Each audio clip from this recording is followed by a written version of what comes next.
You're listening to Bark and Wag's 15-Minute Vet Talk. Each week, your host, Polly Requa, interviews veterinarians and individuals in the pet industry from across the nation answering pet questions. Bark and Wag podcast is produced weekly for your enjoyment, and show notes can be found at barkandwag.com under the podcast tab. That's BARKNWAG.com. Please remember to subscribe to Bark and Wag 15-Minute Vet Talk.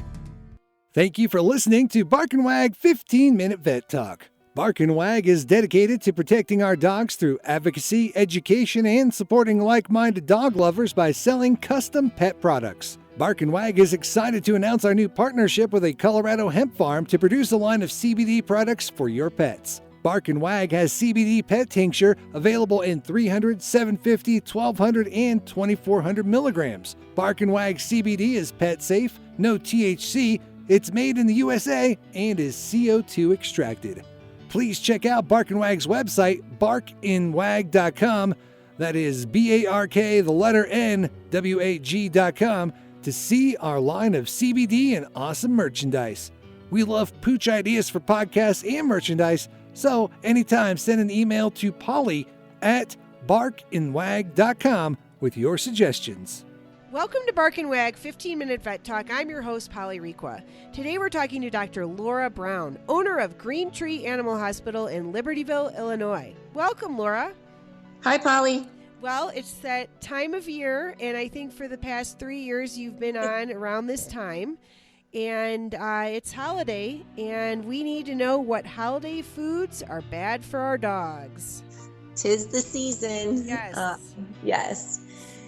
Well, we'll start about Thanksgiving maybe, huh? Well, yep, and then leading into other holiday, I'm sure daily pet emergencies at hospitals double during the holidays. For sure, they can. With consumption of toxic food for dogs, as well as eating decorations, plants, Christmas trees. Correct, all of the above. Yeah. So I guess the interesting one to me is the food, because one year we fed our golden retriever turkey thinking, oh, it was Christmas, and she was sick, for like 72 hours. And it wasn't very much. So it was just a regular turkey? Yes. It must have been too greasy. So yeah, rich and fatty foods, I'm sure, are on the list. They are. Like white meat turkey for me isn't always that rich and fatty, but like the skin of the turkey or the insides, the stuff you pull out, like the giblets and things like that, some people think that would be an awesome treat for their dogs, and the dogs love it. But the fatty foods, things like bacon and the drippings and dressing and spices and things like that, what happens is, one, their system's not used to it. So they can just develop significant gastroenteritis, so vomiting and diarrhea. But worst case scenario, the fatty rich foods make their pancreas so mad that they develop pancreatitis. And what is that? Pancreatitis is significant inflammation of the organ called the pancreas, which is the organ that helps you digest food. So when it's mad, it's also the organ that sends out insulin. So when it's mad and inflamed, you can be really sick, and people can get pancreatitis too. And from what I understand, it's pretty darn painful, but vomiting, not eating, abdominal pain, and then they just keep vomiting and they get dehydrated and they're painful. And then they, it just kind of one vicious cycle after the other. So I always tell people there's kind of this scale of pancreatitis. A really significant, like on a scale of 1 to 10, a 10 needs to be hospitalized, and they're hospitalized for days on IV fluids and anti-nausea medications and pain medications, and sometimes nasogastric tubes, and sometimes they have to have surgery. But those are the worst of the worst, and they sometimes don't survive, versus down to the ones who are dogs that might, maybe like your golden, vomited for a little, but it skipped a few meals, and a day or two of missing meals rests the pancreas. So no food in there, the pancreas relaxes and settles down. And then a couple days later, they feel better and act like nothing ever happened. And sometimes maybe somebody wouldn't necessarily take them to the veterinarian, and they just get better because they sort of self-rested their tummy. And so if they do have pancreatitis, is there medicine for it, or is it just something what you just said where it just has to heal itself? It's not specific medicine, but all the medicine is to treat dehydration, make them not nauseous, treat for pain, and wait for the inflammation in the pancreas to settle down. Okay. So then I kind of have a list here. So alcohol, obviously not good. Yep. Dogs can get drunk and feel sick from that too. Candy cane, gingerbread cookies, popcorn, raisins, and cranberry garland. So a lot of that's sweetness and sugar stuff. It'll just, overload, just like us, will cause a gastroenteritis, so vomiting and diarrhea. The one on that list that's really toxic is the raisins. Okay. So that goes with grapes and raisins. Any grapes and raisins have the potential to cause kidney damage in dogs. Oh. And we don't know how much it takes. So even one grape or one raisin could be bad for their kidneys. So things like raisin bread, those other fruit cakes, what are those things called, I think that's it, fruitcake. Fruit cakes, they have lots of that stuff in there. So even though they didn't necessarily take grapes off the table or raisins out of the box, but those kinds of foods that are made with those things over the holidays, that's the one thing that is pretty significant because they're toxic to their kidneys. Okay. We have chocolate, coffee, and tea. So those guys are all have that product. There's a substance in them that's kind of like caffeine. Mm-hmm. And so all of those guys, it's called xanthines, but it acts like caffeine, like an overdose of caffeine. High heart rate, they get vomiting, diarrhea, and depending on the dose, they could actually, heart rate so high, they could seizure and potentially die from that. They get really agitated, really jittery, they're panting, they're drooling. And so any of those kinds of things, the best thing, if you've witnessed it happen or it's happened within a couple hour time period, would be to call the veterinarian to get them to induce vomiting.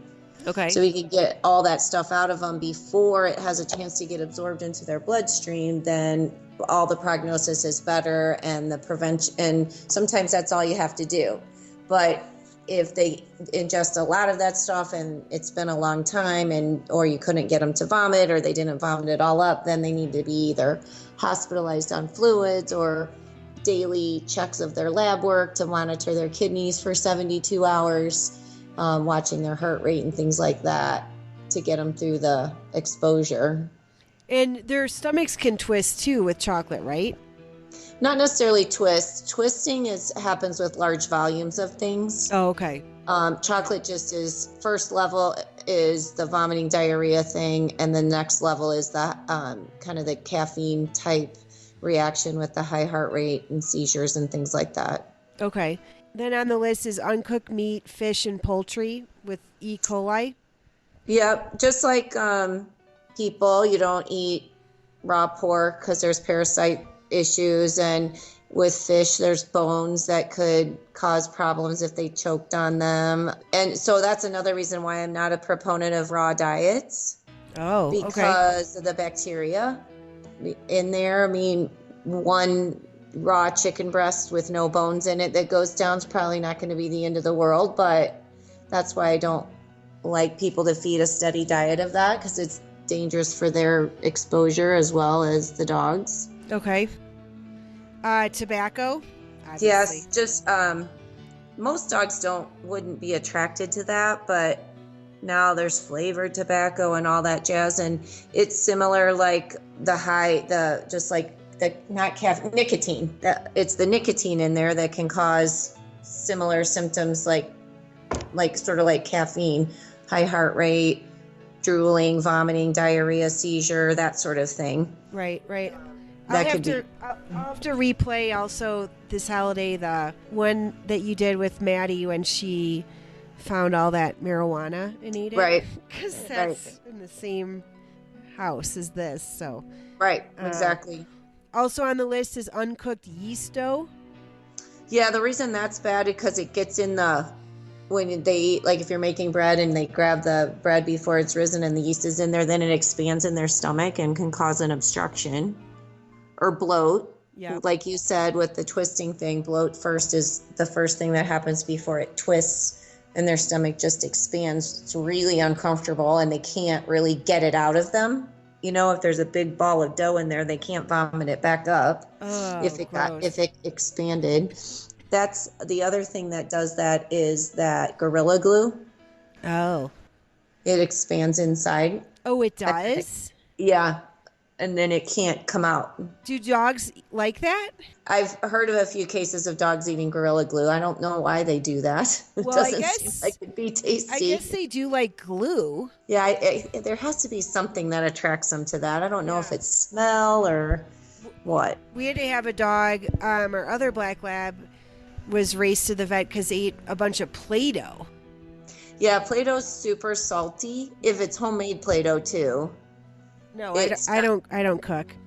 It has a lot of salt in it, so then they get really thirsty. Okay. And they drink a ton of water, and then that can cause like an overdose of sodium, and that can cause neurologic symptoms. And next on the list, which you talked about, grapes, raisins, and macadamia nuts. Yeah, the grapes and raisins are the kidney thing. The macadamia nuts is probably more gastroenteritis. Just too many of those causes a tummy ache. But the other part of some of that is the sweeteners, the stuff that has xylitol in them. So like that's the fake kind of sweetener that's in a lot of gum. Okay. Xylitol causes low blood sugar in the short term and liver failure in the long term. Okay. So anytime, that's a common one, like kids have gum in their backpacks. Oh, yeah. Maddie's ruined backpacks for that. Yeah. So they get in there, and not all flavors of gum have the same amount of xylitol. So it really depends on the flavor and the brand about how much they can get that will be safe or not safe. So a little Chihuahua eating one stick of gum is a big deal versus a 85-pound Labrador might not be as big a deal. That's why it's always important to kind of have that poison control number handy. Okay. Because even if your vet's not there, poison control will answer all those questions. Isn't it free too? It depends, not necessarily.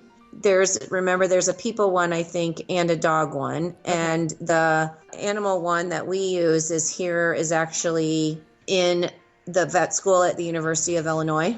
Okay.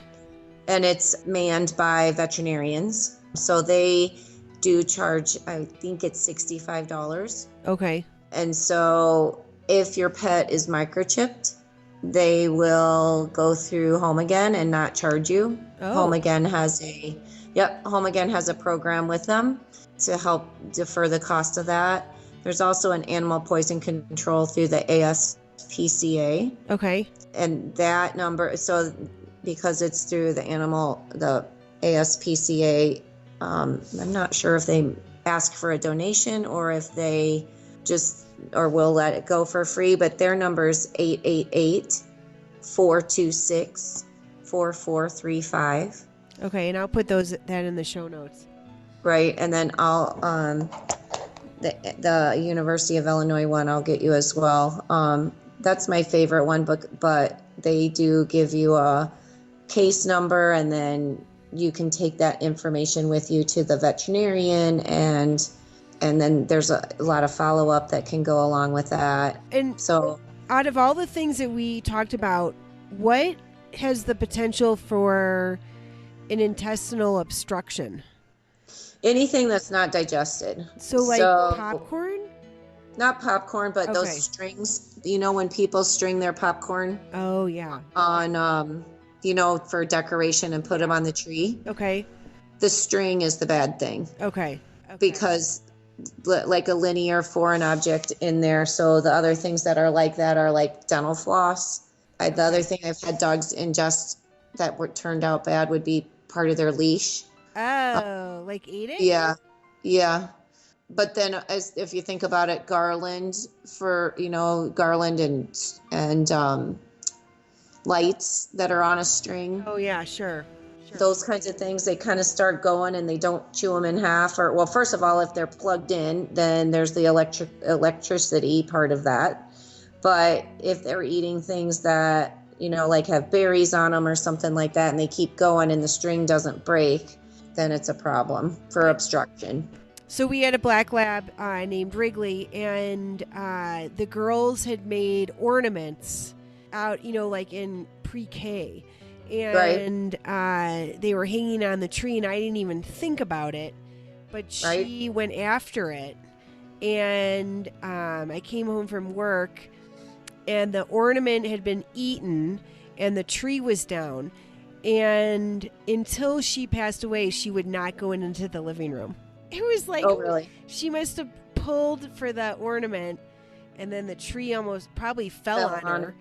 Yeah. And anyway, it scared her. But I'm sure that that's a problem, eating an ornament. That's a problem. And cats are a problem because they climb the tree and stuff. The other thing that can happen is they can drink the water in the tree. Oh. In a live tree. Yeah. And that can make them have a pretty significant gastroenteritis, like vomiting, diarrhea. It's not super toxic, but depending on how much they get. Oh, wow. I didn't even think of that. Yeah.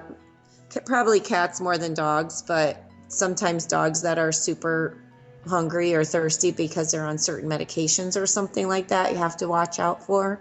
Sure. Well, those are all great tips.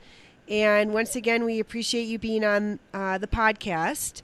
You're more than welcome. It's always a pleasure. Yes, and with all the festivities, do not forget to relax and spend some quality time with your pet. So, that's right. Thanks, Polly. Yep, we look forward to having you back in 2020. Okay, sounds good. Thank you. Thank you for listening to Bark and Wag's 15-Minute Vet Talk. If you like what you just heard, we hope you'll pass along our web address, www.barkandwag.com, to your friends and other pet owners. Have a pressing question for a veterinarian? Ask your question at barkandwag.com under the podcast tab. This has been a KFR production. Join us next time for another edition of Bark and Wag's 15-Minute Vet Talk.